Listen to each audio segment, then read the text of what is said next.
Deion Sanders in Colorado, the entire program's having an interesting week, and that week's only getting longer as it appears to be someone having a bit of a joyride on Folsom Field. But let me wrap up the crazy week that we've had so far. You get spanked by Nebraska, and you got Will Compton dropping the most awful tweets of all time, so everybody is sad there. You get embarrassed, then you find out that Shiloh Sanders snapped his forearm. Then Shedeur Sanders throws his team under the bus and makes himself even a bigger target for issue situations and problems out there looking forward. And then I got the Colorado State boys, really firing up this, what's it called, rivalry and showing and baring their teeth. It's not looking great. But to add on to all that craziness, man was involved in a hit and run crash. Boulder, Colorado. Now, I know we're looking at this as pretty crazy, the massive hit and run, and now you've got these situations where if you're on the actual campus, you're getting security alerts of suspects in custody. You had suspect in custody earlier. You had a heavy police presence on the Folsom Field. It's a whole lot of hullabaloo going on around Buffalo. So we're going to read a few of these articles and kind of see and put together the full story. As you see, there was students just posting on Snapchat. There's nothing. Hey, Snapchat's never gonna die because of these amazing. There's just something funny about a Snapchat filter. We're in Boulder, Colorado. We're doing it. There's a whole situation. I'm gonna flip through these pictures too. Boom. Well, this boy went crazy. And to add a little insult to injury too, it wasn't just he hit the field and he did this to his glorious F-150. He also had himself a day when it came to the hit and run portion of it, because he was hitting all tarps and types and things and situations there. Looking right here, the suspect was identified as Carl E. Hogland, 48 of Massachusetts. He is currently being interviewed and will be booked into the Boulder County Jail on the below charges: criminal attempt vehicular manslaughter. I'm assuming there's going to be DUI in here. I'm just rolling the dice. I haven't read it. Reckless endangering vehicle, eluding, leaving the scene of a crash, failure to obey a traffic control, driving without insurance, criminal of 150. No DWI, but driving without insurance. And that one, scarily, might be even worse for him. But look at these surreal. Homie was just a little cold. Okay, this is crazy. This is a phenomenal cherry on top of a crazy week for them Colorado Buffalo. So let's read the situation here. So, a suspect in a hit and run crash was arrested Thursday after driving his truck onto the playing field at Colorado's Folsom Field. Police in Boulder said they received a call reporting multiple hit and run crashes. We saw him ping-ponging off of Teslas. That was pretty fire. The driver of the truck struck several trees and a car. So it was just a Tesla and a few trees. That dude hates the environment. You took out an electric car, 2 trees. That's some real deal truck, son. All right, I'm appreciating you standing up for what you believe in. Both Boulder police and University police tried to stop the driver before he rammed into a gate to Folsom Field, stopping the truck near the 40-yard line along the visitor sideline. After negotiating with police, he was allowed to whatever. The driver got out of the truck and surrendered. Boulder police identified the suspect as Carly Lee, like we talked about. No one on campus was injured during the incident. Colorado's football team visits Colorado State on Saturday before returning to Folsom Field September 21st to face Baylor. So the good thing is that they don't have to worry about trying to get things patched up before the game. I mean, they're going to do that, but it's not going to be as immediate. It's not going to be as needed. So kind of run through the few of these tweets again and kind of put some things together. I think the earliest reportings I saw this was like yesterday, last night. Or you take a little more time to look at these. And first things we were seeing was this: someone drove, you know what I'm saying? Someone's driving on the field and doing craziness like we talked about. There was an emergency situation out there in Folsom Field. That was crazy. I just, imagine having this sort of... Okay, so this is the standoff. That's what we're seeing from that other angle. I'm trying to put it together. We can see from here, up top on the bleachers, and then boom, you can see it probably somebody in their dorm. So I'm putting the full perspective together. I thought it was like 17 different situations, but and obviously people are making Colorado O-line jokes. Hey guys, this is a serious situation, okay? Shouldn't be making Colorado O-line jokes at a man who was a little sad, it seems, who was a little upset. If you see a large police presence, we're going to arrest a hit-and-run driver. But no, it's crazy. So it's hard to lose games like you lose. It's hard for your son to be out for apparently 2 to 3 weeks, like Deion says. And it's hard to do all those things while all these other situations are happening. And now you got to go and face your rival in Colorado State. They're already talking that talk.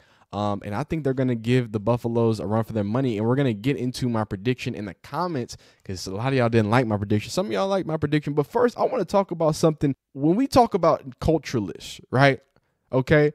Understand that Deion Sanders is a second-year coach and his first time coaching at what should be a Power 4 school. They don't play like a Power 4 school. Hellcat Brigade, right, that Kirby Smart has funded, him and those boosters, of course. And when we talk about, I don't want to compare things. I don't want to say, Kirby Smart is even a terrible person. That's not what I'm saying. I'm just saying that when we do compare cultures, Deion Sanders deserves his fair share of, hey, man, you're not building a football culture. But at the same time, understand what coaches are kind of getting covered up for. And fairly, I feel like there's been a lot more scrutiny, a lot more criticism, and it's been a lot more trendy to hate on Georgia for this specific thing and to make this joke. So I'm not going to sit here and be facetious and say that people aren't doing it, but just remember the differences there, right? Colorado is having an issue with leaks and fake things because of how annoying they are and how arrogant they are. With Georgia, it seems to be actual things that are happening on the books. Like police are confirming these things. They're not rumors and situations and behind the scenes that make people look unlikable. It's people actually threatening lives and threatening other people's well-being. So just remember that. And as we put that into perspective, I don't mean to take a shit on Kirby. I think that's just what happens with all Power 5, Power 4 schools, especially SEC. Hey, Texas A&M and Florida had that problem or have similar problems like that, not as frequently as Georgia as of recently, but they've had that problem when they were good, and they weren't even good. They just had talented players going to the NFL, didn't relate it to any national championship. So small cap for Kirby Smart for dealing with all these terrible cop relations, if we'll say it like that, and still being able to get to the promised land. Let's talk about some of these comments specific on this Deion Sanders worst nightmare, because I think the nightmare got worse. And this one, I was talking specifically about Shedeur.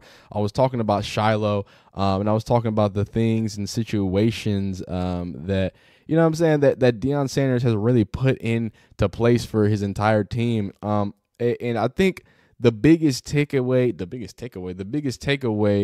from the Shedeur and the Shiloh situation was that a lot of the arrogance and things of that nature, and them being of Sanders' ilk, is what happens and what breeds a lot of the hatred that's coming from him, right? And dealing with some things like this, I think, is going to hopefully humble them in a lot of different multiple situations. Shiloh's like 25 years old playing college football, and people were joking on him in the comments about that, but he did it for his dad, dog. He did it because his dad wanted to go off to Jackson State, then go to Colorado. So I just understand that, this is a guy that was at South Carolina and moved around, and people try to say that he wasn't an NFL prospect.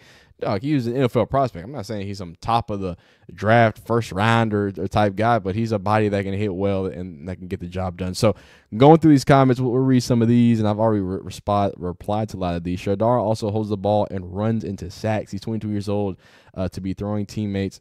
22 years old, too old to be throwing teammates under the bus. I do agree, and like I talked about in this video, I kind of made some, I don't want to say excuses, but I added some context to the way that I think Shedeur was thinking about saying the things. Now, in no way does that excuse what he was doing, what he was saying, and how it's going to be perceived, because understanding what your words do and what they mean is important to be a quarterback, especially if you're going to be a quarterback at the next level, as Shedeur and Deion is hoping that Shedeur can do. So I have to agree when it comes to you can't be throwing your teammates under the bus. I think you should have known that by 17, right? I think you should know what language to say and what language not to say to even have that perception, even though I don't think Shedeur was 100% trying to throw his teammates under the bus. I think it was frustration mixed with poor commenting, right? But at the end of the day, we live in an outcome society, and the outcome of that is it sound like you were throwing your teammates under the bus. So I don't know what else to tell it. I can't really spin it any way for you.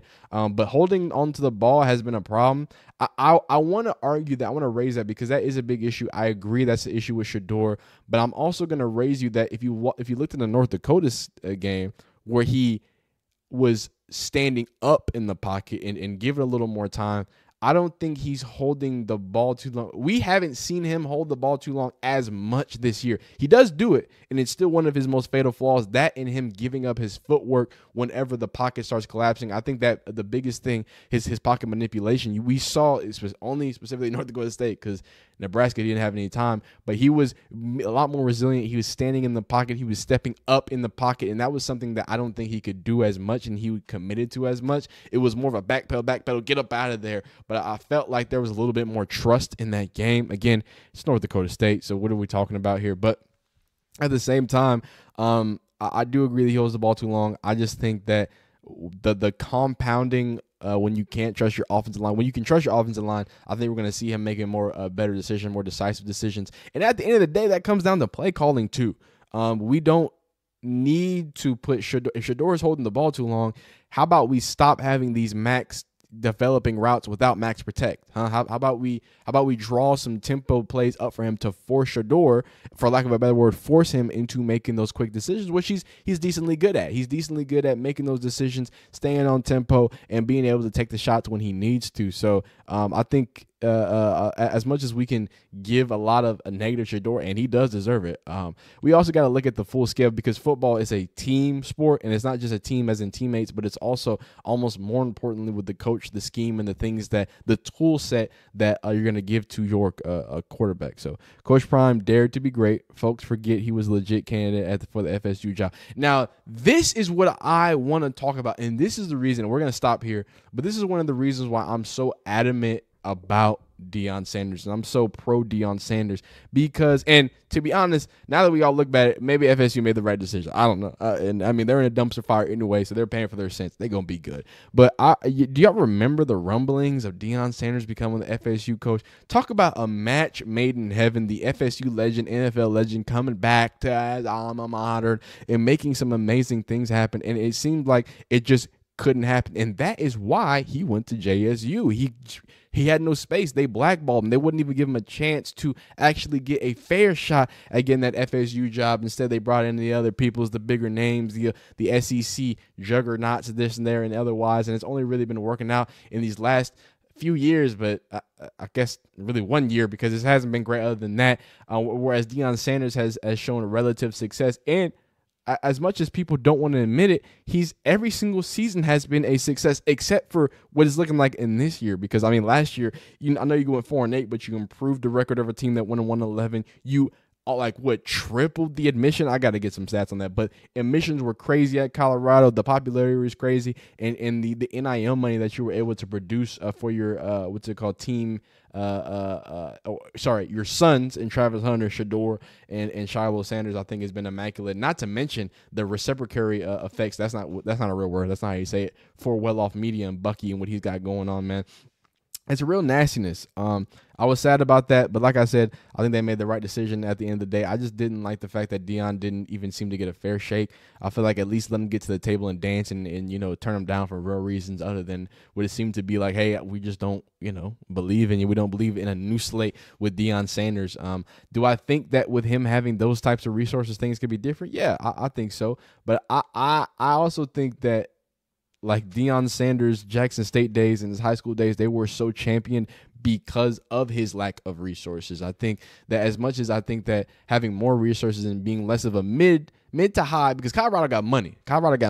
They just haven't been injecting as much money into the football as recent. I don't think so. What's it called? I mean, it takes a lot to be football. They're a very prideful football organization, but I don't think it's been at the level of Deion Sanders, and they got new uniforms and the whole 9 yards. So I think that if you had something like that in Florida State, I think the perception might be different, but I still think the poor coaching is going to shine through. I think we'd be looking at a 5-5 team or an 8-3 or whatever, a more of a mediocre team with their transfers, as opposed to what's looking like a dumpster fire in Colorado in only 2 games. And it's not a dumpster fire because of the results. It's a dumpster fire because what we're seeing on the field, and it's not looking great. It's not looking promising, but hoping they can turn around. I'm a Deion guy, so I'll stop this yab session now. I appreciate y'all for joining me. I'm hoping the week for Colorado gets better, man, and Deion Sanders, man. Hey, it's got to rain before it gets better and opens up. You give in the comments and give me your hot take about week 3. Also, hot take about Colorado. Other than that, you like this video if you like it, dislike if you don't like it. We'll see you next time.